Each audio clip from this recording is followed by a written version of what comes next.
Devrons-nous tous rentrer au pays, sinon nous deviendrons des esclaves? Une question que nous allons nous poser aujourd'hui, ce soir, sur le plateau de la Sentinelle TV. Mesdames et messieurs, bienvenue sur votre plateau de la Sentinelle TV.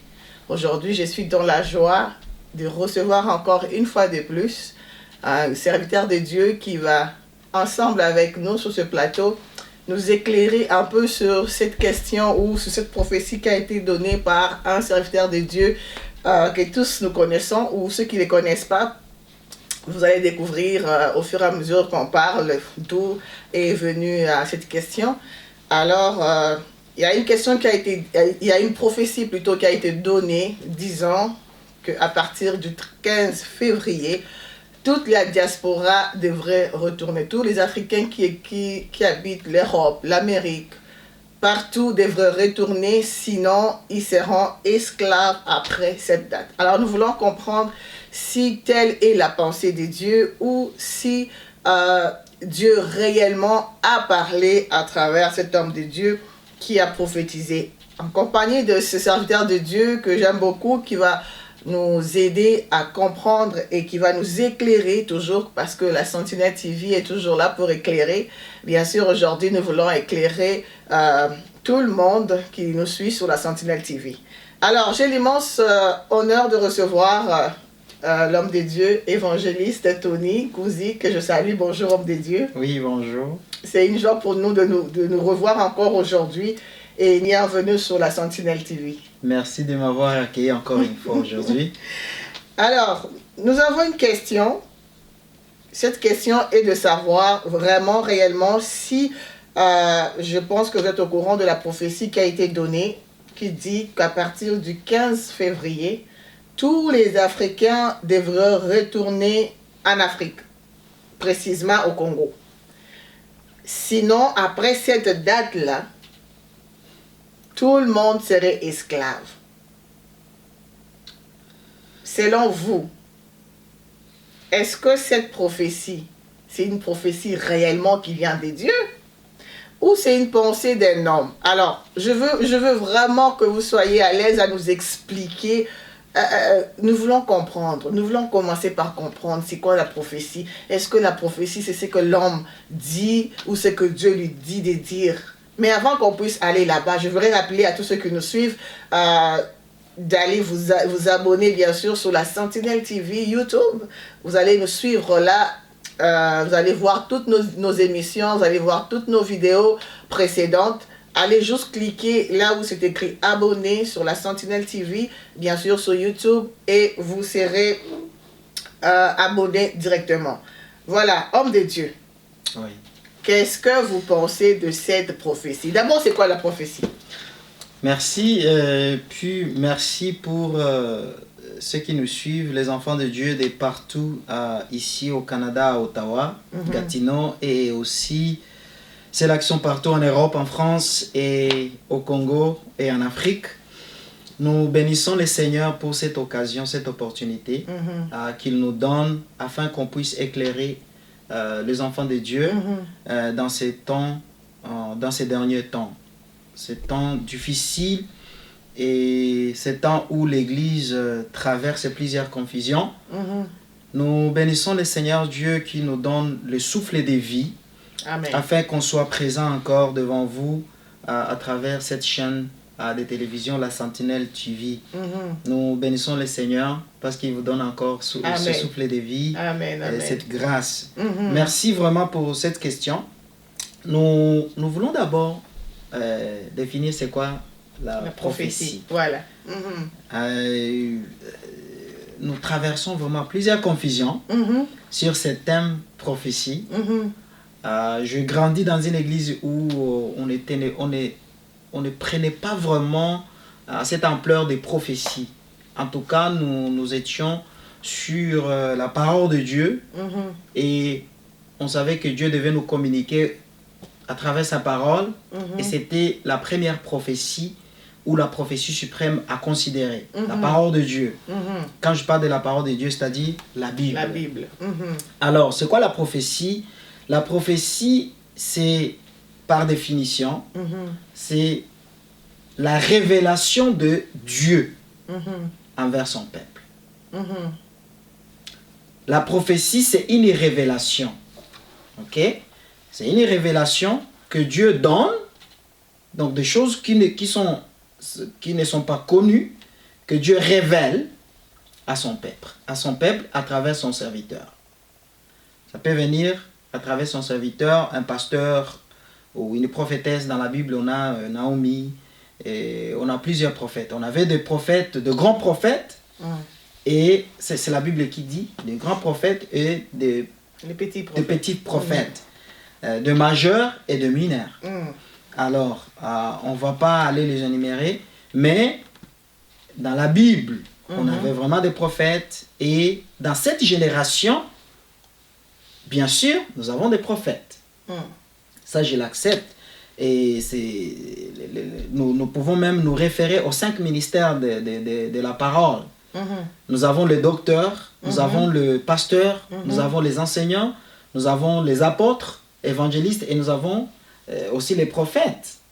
Donc, c'est vraiment parmi les ministères dans la parole. Les enseignants de la parole qui sont les docteurs, nous avons les pasteurs, évangélistes et les prophètes. Alors, donc, si nous pouvons vraiment comprendre la prophétie, par définition, c'est la révélation de la parole de Dieu à travers son serviteur pour son peuple. C'est ce que nous pouvons, en bref, dire sur la prophétie. Ça peut être aussi la pensée de Dieu que Dieu révèle. Mais alors, si c'est la parole de Dieu, est-ce que tout ce que nous recevons aujourd'hui, c'est vraiment Dieu qui parle? Dieu parle tantôt, Dieu parle d'une manière ou d'une autre. Ah oui? Tantôt il nous parle par des rêves, par des songes, et il nous parle même par sa parole. Mais Dieu est souverain, il peut utiliser n'importe quoi pour nous donner un message. Si vous voyez dans la parole de Dieu, Dieu a appelé Moïse à travers le buisson ardent. Donc, les herbes il y a un feu dans un buisson, dans les herbes, mais les herbes ne se brûlaient pas. Et Dieu a parlé à travers ça. Donc Dieu, vous connaissez l'histoire de Balaam et Balak. Dieu a utilisé l'âne. Et puis l'âne a parlé. Exactement. Donc Dieu peut parler par plusieurs manières. Il est souverain. Mais la communication par excellence de Dieu, c'est dans sa parole. Alors, homme de Dieu, nous allons rentrer directement dans la question qui est à savoir le 15 février qui est déjà passé. Oui. Est-ce que les gens sont des esclaves aujourd'hui? Malheureusement, alors par la discipline spirituelle que j'ai reçue, ou la manière dont j'ai été élevé, en passant, je salue mon pasteur Faustin, qui est là où il est, et tous les serviteurs de Dieu, c'est que je reçus cette formation d'accompagner, lorsque je parle de la parole de Dieu, lorsque je parle de Dieu, j'utilise toujours la parole de Dieu pour accompagner les messages. Parce que je me rends compte que les gens, ils parlent leurs pensées, ils parlent de ce qu'ils veulent parler, mais qu'est-ce que la parole de Dieu nous dit? Alors nous pouvons aller dans la parole de Dieu rapidement. Et ceux qui nous suivent, vous pouvez lire Matthieu chapitre 16. Ça, c'est vraiment un verset que nous connaissons. Plusieurs personnes connaissent ces versets. Matthieu chapitre 16, verset 18. Je vais les lire en français. Qu'est-ce que la parole de Dieu nous dit? Et moi, je te dis que tu es Pierre, et que sur cette pierre, je bâtirai mon église, et que les portes du séjour de mort ne prévaudront pas contre elle. Ok? Ici, c'est le premier verset, mais pour expliquer ce verset, parce que la parole de Dieu s'interprète. On va aller rapidement dans Éphésiens pour comprendre. On va prendre Éphésiens chapitre 2, le verset 20. Qu'est-ce que la Bible nous dit? Le verset 20 nous dit ceci de Ephésiens chapitre 2. Vous avez été édifiés sur les fondements des apôtres et des prophètes, Jésus-Christ lui-même étant la pierre de l'angle. Alléluia. Donc, ces deux versets vont nous aider à introduire la compréhension dans la prophétie. C'est-à-dire quoi? Dieu se tourne vers Pierre. Il dit, désormais, tu es Pierre, et sur toi, je bâtirai mon église. Et cette église et les portes de séjour des morts ne vont pas le détruire, ne vont pas dominer là-dessus. Donc, c'est sur cette pierre-là.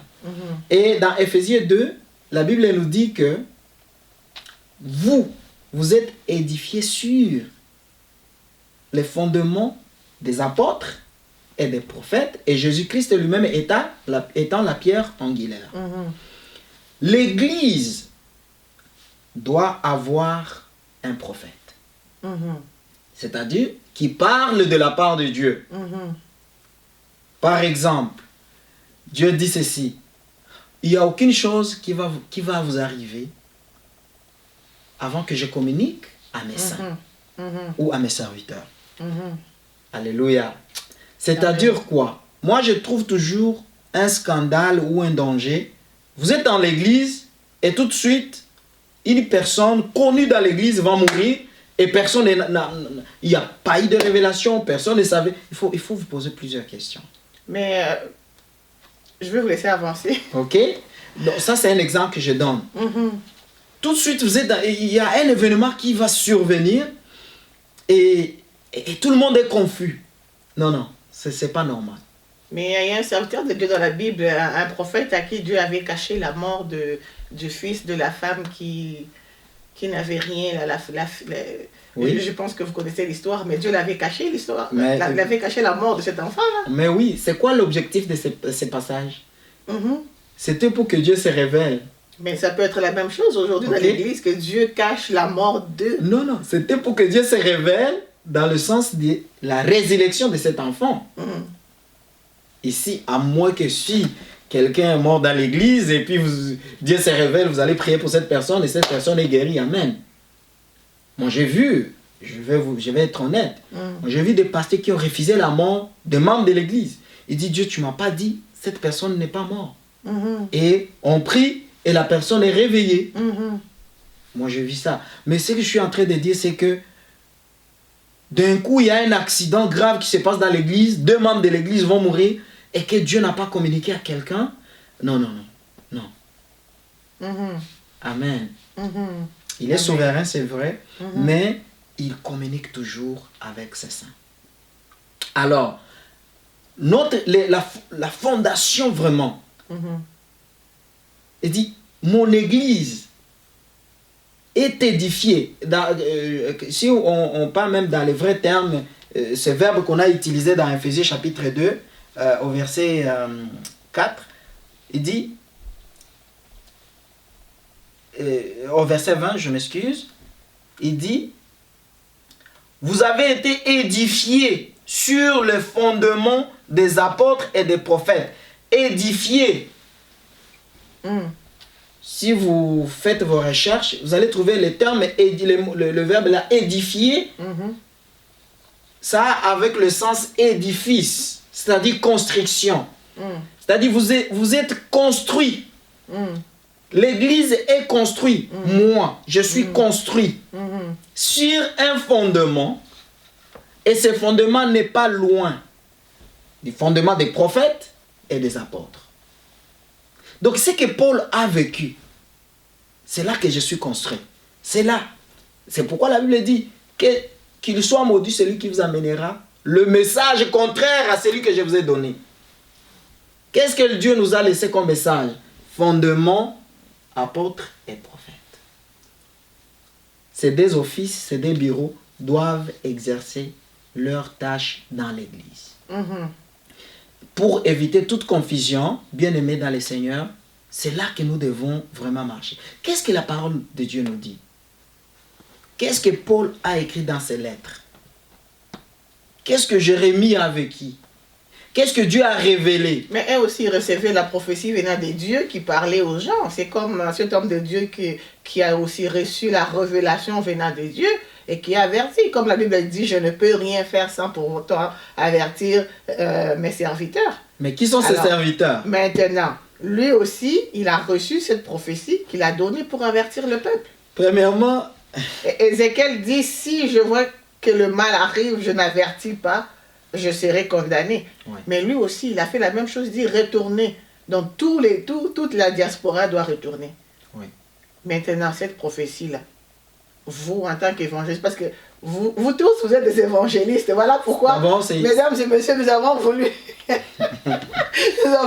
parler aujourd'hui avec un évangéliste. Oui. Parce que ce message a été donné par un évangéliste aussi, qui a reçu la révélation des dieux.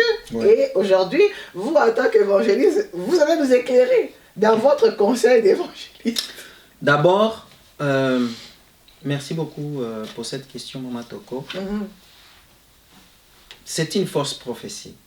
Ah oui? C'est une très fausse prophétie. Attendez.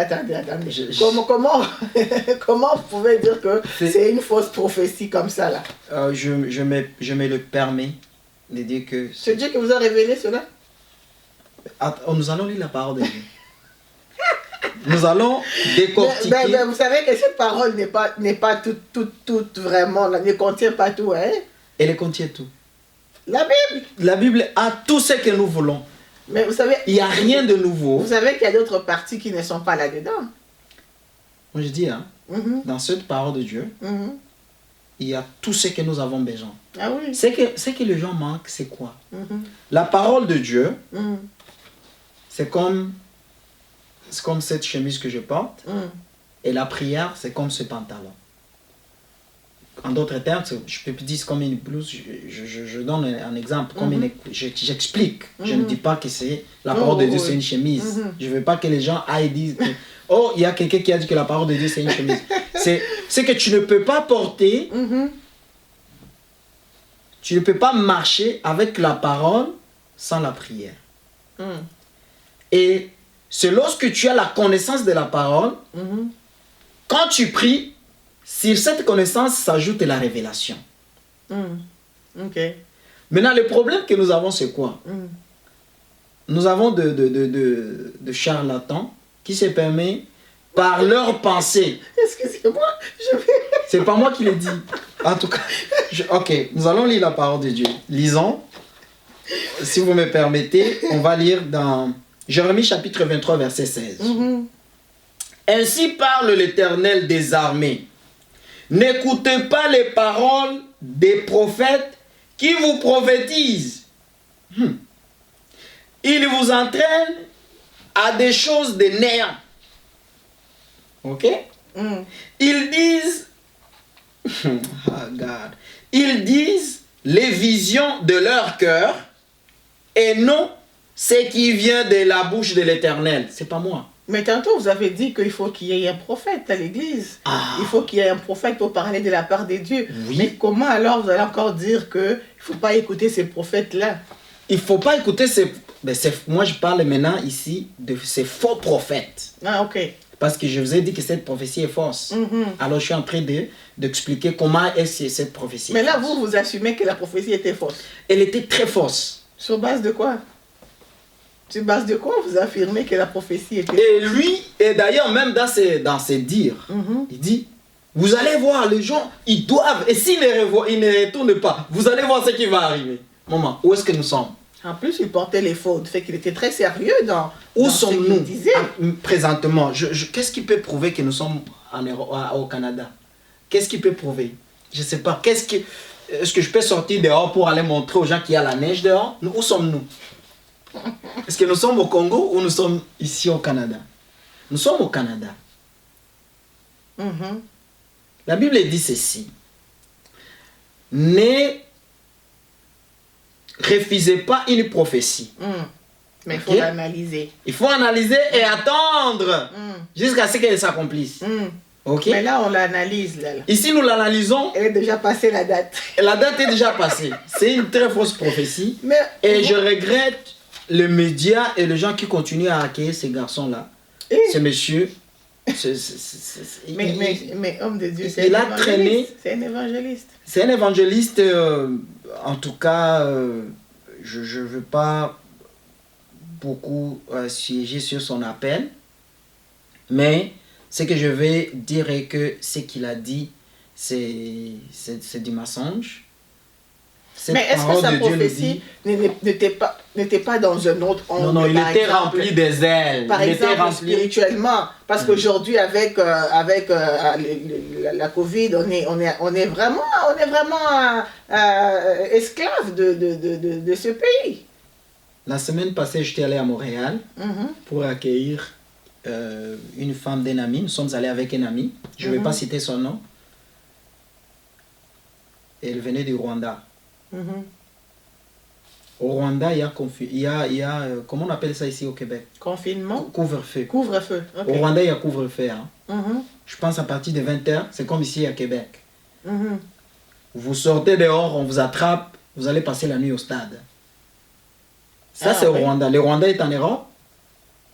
Ah oui. Donc, ce n'est pas une affaire spirituelle. Il ne peut pas vouloir changer de parole, dire que oh non, vous allez être esclave spirituellement. Mais peut-être avec le système. Les esclaves spirituels sont partout. Peut-être il voulait dire, vous qui êtes là, en Amérique, en Occident, vous serez esclaves dans le sens que, spirituellement parlant, il y a des lois qui vous lient. Mais je vous donne un exemple de loi qui lie le genre. Si au Congo, ces lois-là ne s'appliquent pas. Mais même au Congo, je suivais un serviteur de Dieu qui dit que je dois vite aller à la maison parce que... Tu sais qu'il y a couvre-feu aussi au Congo. Mais au Congo, là où ce monsieur-là, et ce monsieur qui a dit que si vous ne retournez pas, vous allez devenir esclave. Mais les gens blaguent avec les enfants de Dieu. Les gens blaguent avec... Écoute, l'âme d'un enfant de Dieu coûte cher. Quand quelqu'un se permet, il dit, Dieu m'a donné une révélation. Et j'ai vu tout le monde trembler. J'ai vu tout le monde faire des vidéos. Nous devons retourner. Nous devons aller chercher. Peut-être qu'on va nous chasser ici. Mais parce que nous, on a eu quand même des gens qui nous ont contactés qui disent que il faut vraiment rentrer parce que c'est le temps de rentrer. Sinon, après, ça sera difficile. N'écoutez pas les paroles de ces prophètes-là qui vous prophétisent. Ils vous entraînent à des choses de néant. Ils disent les visions de leur cœur. Ils voulaient prendre en otage quelques familles pour que ces familles tremblent. Et quand ces familles-là vont trembler, ils vont lui envoyer de l'argent, ils vont l'adorer, ils vont faire ce qu'ils veulent faire.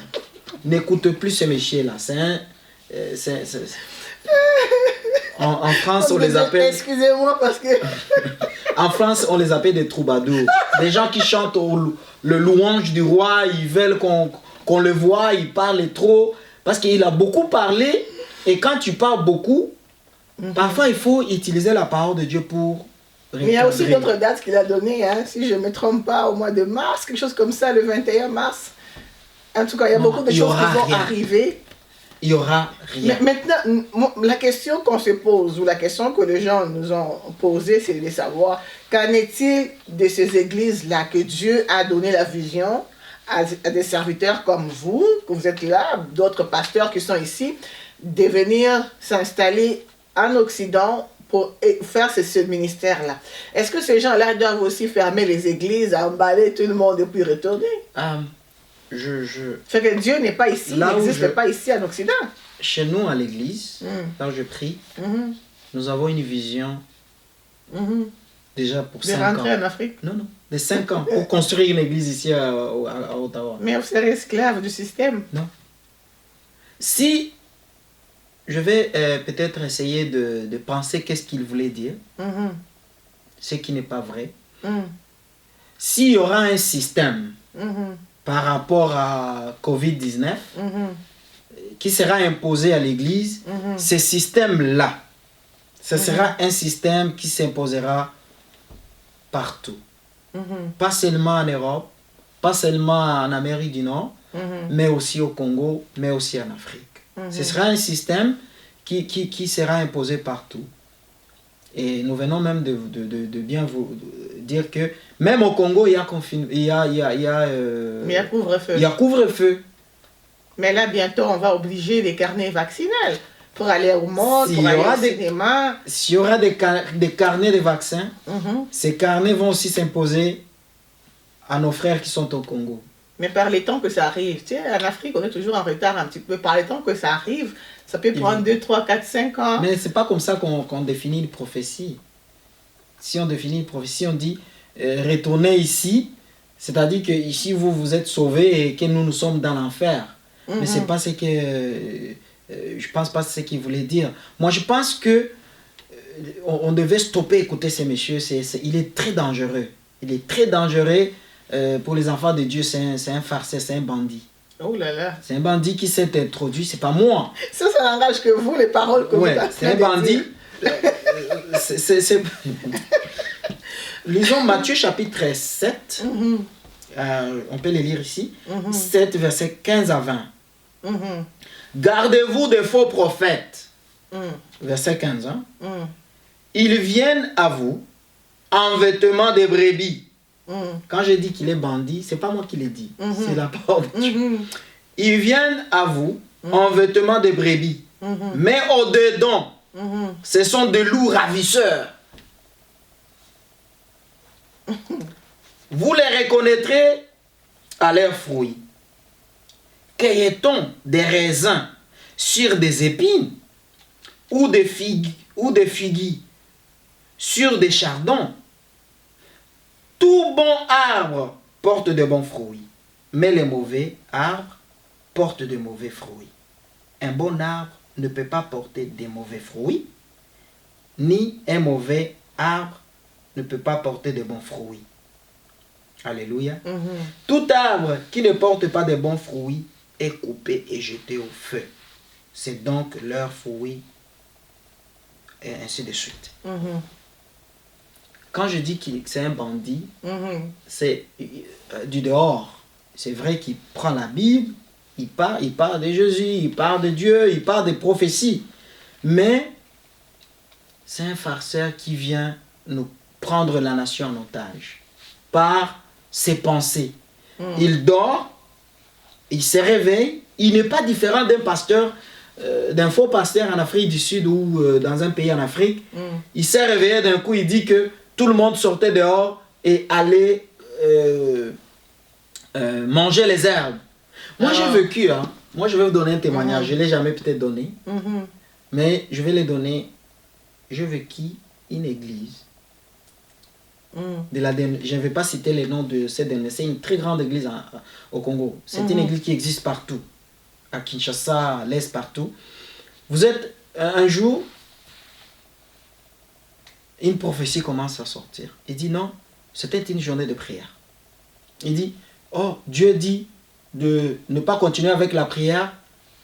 Par contre, prenez les tambours, et, vous savez, on a des tambours en bois, allez au marché pour évangéliser.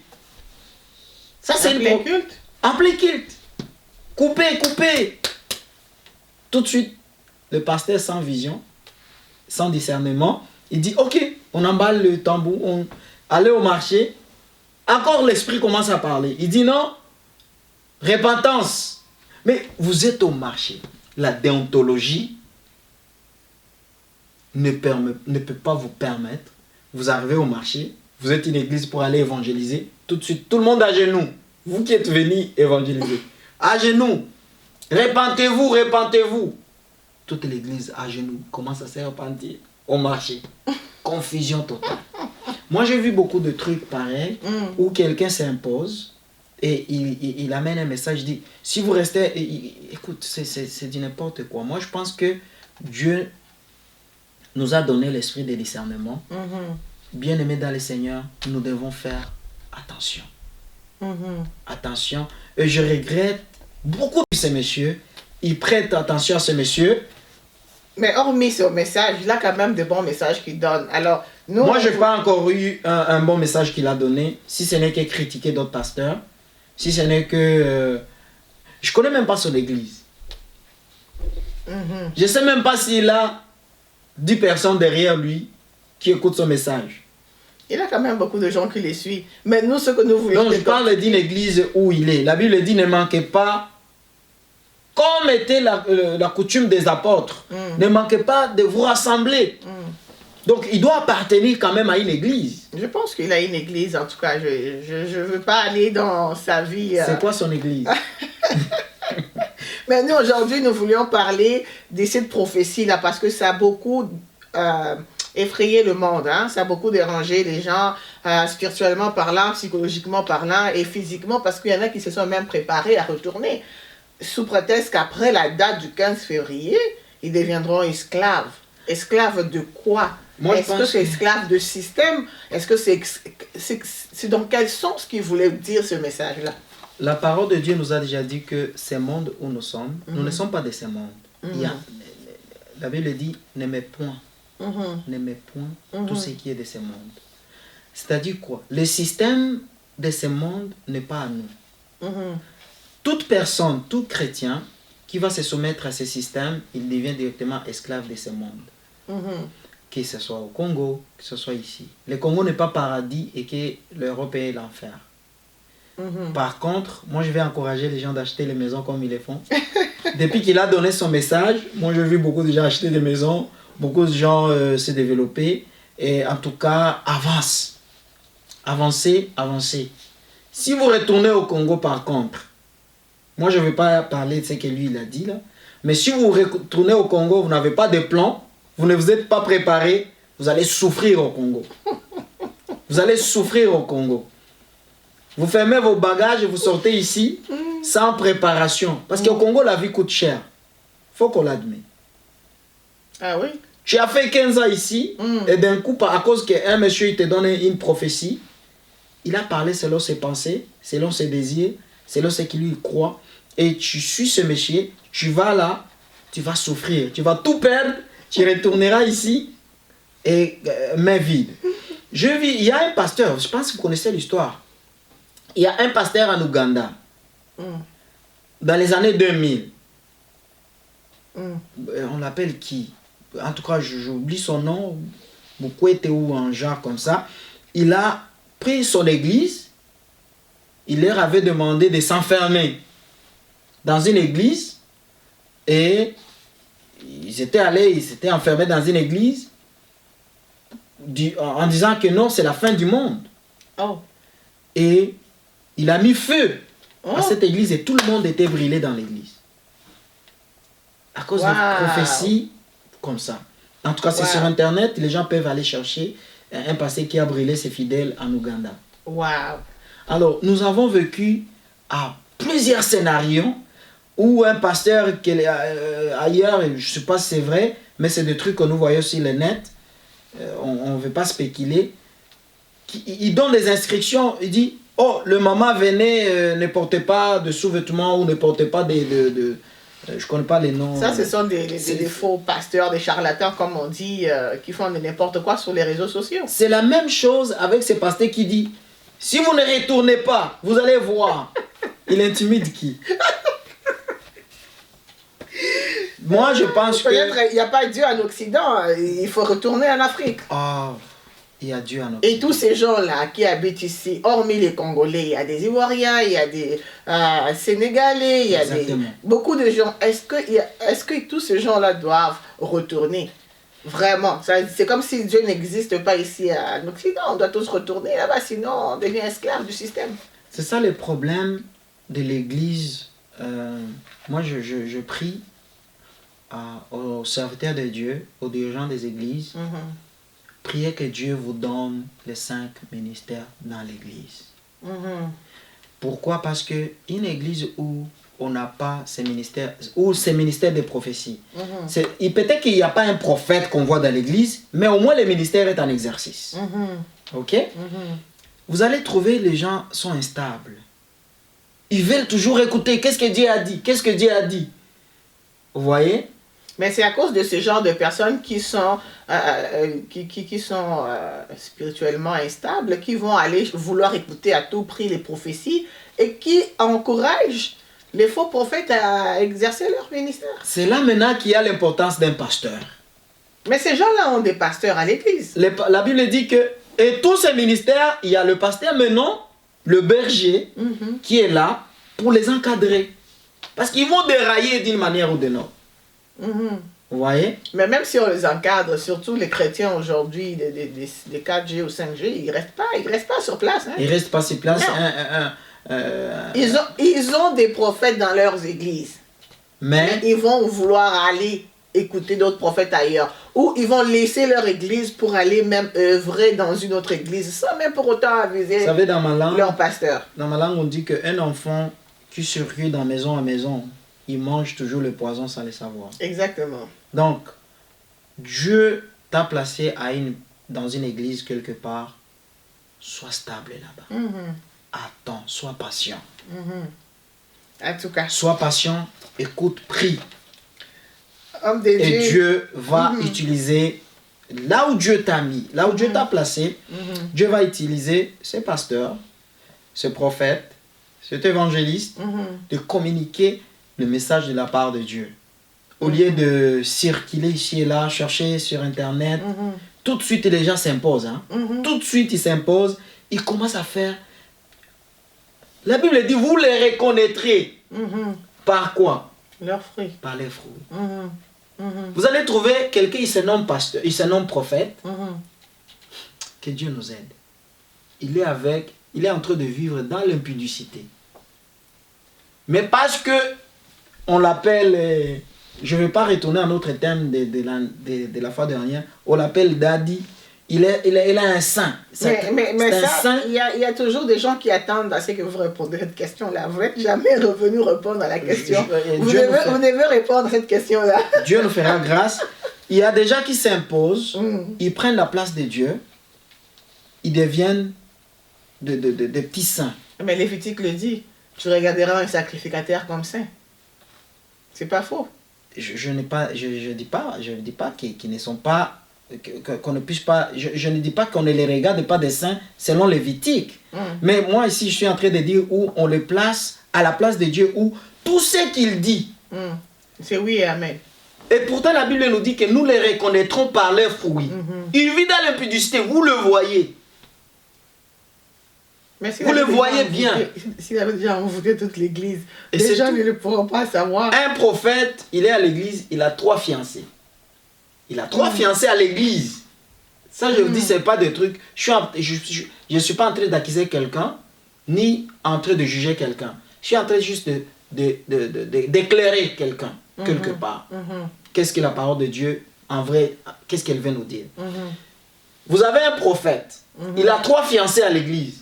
Les 3 fiancés se battent. Les 3 fiancés disent des vérités sur ces messieurs. Dans l'église où je grandis, ce monsieur devait être arrêté. Tout de suite, il devait être... On dit, écoute, assis-toi d'abord. Mais non, qui va parler? Ne touchez pas à mes ouins. Il n'est pas ouin.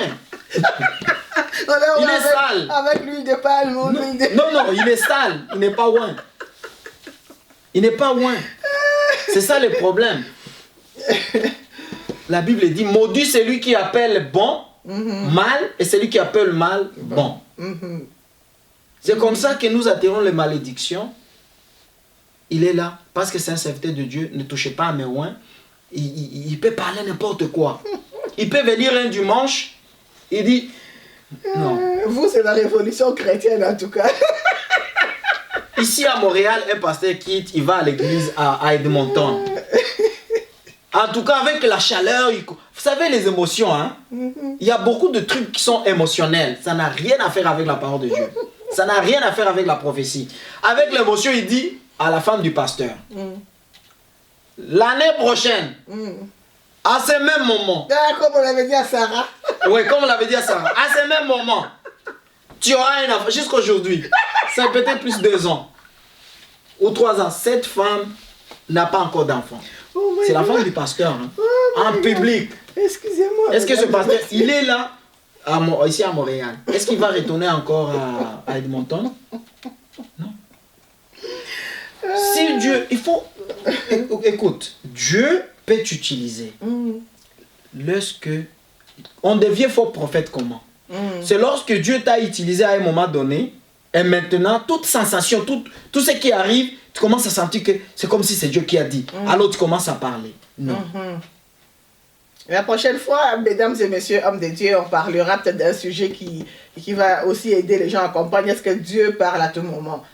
Ça va aider beaucoup de gens à comprendre quand est-ce que Dieu parle et quand est-ce que Dieu ne parle pas. Et nous invitons beaucoup de gens à la maturité spirituelle aussi. Avec la maturité spirituelle, je pense que cela va amener les gens à comprendre quand est-ce que Dieu parle, quand est-ce que c'est la pensée de l'homme, quand est-ce que c'est vrai, quand est-ce que c'est faux. Des fois, on écoute certaines choses, on regarde, on dit, mais de quoi il s'agit, de quoi il parle, c'est faux, mais écoute, on reste là.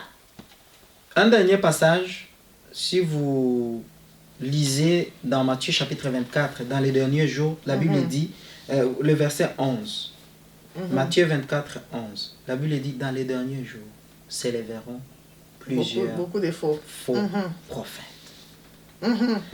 Il y a un problème maintenant, il y a une confusion qui se dit, oh, Dieu, dans les derniers jours, Dieu versera son esprit. Les jeunes, Joël.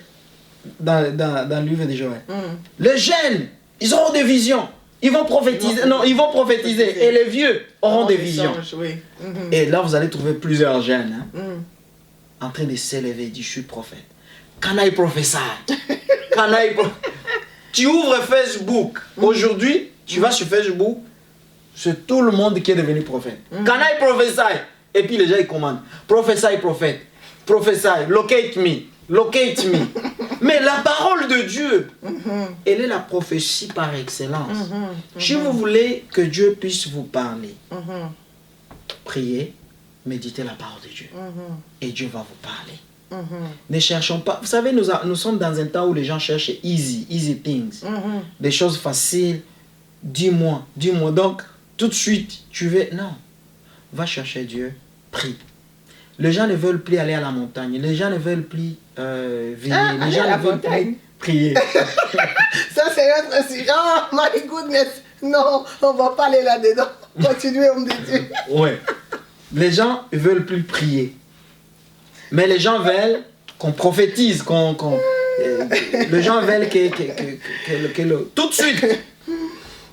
Je ris parce que j'ai reçu un homme de Dieu qui, selon lui, il faut jamais aller à la montagne, il faut plus aller à la montagne, c'est révolu.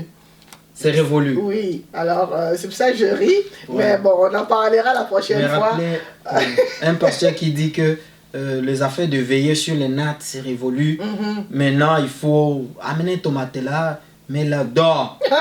Les affaires de jeûne et prières, c'est révolu. Font plus gêner parce que Dieu va condamner tout celui qui détruit le corps. Waouh, ça c'est l'ignorance. Où est-ce que nous allons avec ça? Mais c'est pour vouloir dire que dans ces derniers jours, il y a plusieurs faux prophètes qui vont s'élever. Je ne dis pas qu'il n'y a pas de vrais. Quand il y a des faux billets, il y a toujours des vrais. Oui. Alors, ces faux prophètes qui sont là, ils sont là pour séduire les enfants de Dieu. Il faut les éviter à tout prix. Il faut les éviter. Bien-aimés dans le Seigneur, soyez stables partout où vous êtes. Soyez stables. Le problème que nous avons, c'est l'instabilité des enfants de Dieu, spirituels. Quelqu'un a reçu le Seigneur hier, il ne connaît rien, sans expérience. Tout de suite, il est venu prophète. Tout de suite, il embarque des gens derrière lui. Mais allez voir sa vie. Quand vous voyez sa vie, c'est un impudique. C'est un ivrogne. Quand vous voyez sa vie, c'est un menteur. Quand vous voyez sa vie, il n'a rien à faire avec Dieu. Donc, soyez vraiment prudents. Restez là où vous êtes. Si Dieu vous a placé dans une église, vous avez un pasteur, la Bible dit qu'un diacre sera d'une bonne réputation. Donc, même par sa réputation. Mais, vous savez, à l'église, dans des églises là où il y a ces pasteurs-là, ils gardent beaucoup de trucs. Là, personne ne parle. Personne ne parle. Mais moi, mon message pour le corps du Christ est que là où vous êtes, là où Dieu vous a placé, le seul message que je sais est que la Bible dit que si vous allez dans un milieu et qu'on vous refuse ou que ça ne va pas dans ce milieu, quitte ce milieu, va ailleurs. Mais je ne connais pas où, dans la parole de Dieu, où Dieu a donné un message de masse, où il a demandé à tout le monde de quitter là où il est pour aller retourner au pays Non, moi je ne retournerai pas là où je suis venu. Hein. Moi j'avance. Mesdames et messieurs, nous sommes presque à la fin, hommes de Dieu. C'est un grand privilège de vous avoir sur la Sentinelle TV. Je crois que beaucoup qui vous suivent, ils vont être édifiés par cela. Et j'invite tout le monde qui nous suit sur Facebook, sur YouTube, d'aller vous abonner bien sûr sur la Sentinelle TV. Et là, vous allez suivre toutes nos émissions et vous allez écouter encore l'homme de Dieu avec toutes ces émissions qu'on a déjà fait avec lui et ceux qui vont venir aussi prochainement. Merci. Alors, un message de la fin.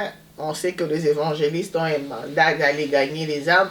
Il y a quelqu'un qui vous suit, peut-être qui a été aussi édifié, qui a besoin de donner sa vie à Jésus-Christ. Alors, une invitation à cette personne-là. Merci beaucoup. Merci encore une fois pour cette occasion. Je vais vraiment être clair. La Bible dit dans Luc chapitre 6, 26 que malheur à celui qui beaucoup diront du bon de lui. Alors si j'ai choqué un des prophètes ou si je n'ai pas dit selon la volonté d'un prophète, c'est la parole de Dieu. Et nous devons rester vraiment dans la parole de Dieu. Je voulais tout simplement te donner cette occasion de donner ta vie à Christ. Nous sommes dans les derniers jours où le temps est dangereux. Et dans ces temps, donne ton cœur à Jésus-Christ. Partout où tu es, je vais te donner cette occasion de répéter cette prière de repentance afin qu'un jour, tu puisses hériter le royaume de Dieu. Tu vas répéter après moi: Seigneur Jésus, je viens vers toi. Je suis un pécheur. Pardonne tous mes péchés. Je me répands. Efface mon nom dans le livre de la mort et écris mon nom dans le livre de vie. À toi je donne ma vie. Merci pour le salut que tu me donnes aujourd'hui. Je deviens ton enfant. Au nom de Jésus, j'ai ainsi prié. Amen. Amen. Amen. C'est la fête au ciel pour toi qui as reçu Jésus-Christ aujourd'hui à travers la Sentinelle TV. Nous vous disons merci de nous avoir suivis. Nous sommes dans la joie de savoir que grand nombre sont derrière les écrans, nous suivre partout dans le monde entier. Et nous vous lançons cette invitation solennelle d'aller vous abonner sur YouTube, la Sentinelle TV. Pour ceux qui aimeraient passer, bien sûr, comme on le dit toujours, la porte est ouverte sur la Sentinelle TV. Vous pouvez nous contacter via notre site web ou directement nous envoyer un message sur Facebook. Nous sommes ouverts et disponibles à vous recevoir. Alors, hommes de Dieu, nous vous disons merci beaucoup de nous avoir édifiés, éclairés aujourd'hui sur cette question vraiment qui a dérangé beaucoup. À savoir si nous devions retourner nous tous en Afrique ou sinon nous deviendrons des esclaves de ce pays. Alors c'est un grand privilège pour nous et nous vous disons merci abondamment d'être venus. Merci aussi. Que Dieu vous bénisse. Merci. Merci. À très bientôt. Bye bye.